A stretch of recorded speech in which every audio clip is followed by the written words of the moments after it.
কিছু বলবি তো? বলছি, দাঁড়া। ও পূর্ণিমা, কানাই গলায় যাক না আমাদের সাথে।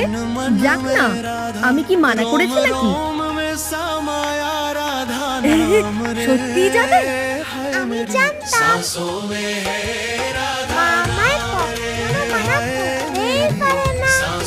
তোরা দাঁড়া, আমি এক্ষুনি বাঁশিটা নিয়ে আসছি।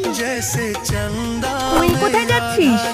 আমি বলাইকে যাওয়ার অনুমতি দিয়েছি, তোকে যেতে বলিনি। তুমি কেন এমন করছো? কেন এমন করছি মানে? তোকে বাড়ির বাইরে যেতে দেওয়া মানেই আমার দুশ্চিন্তা। এই কখন কি কাণ্ড ঘটাস?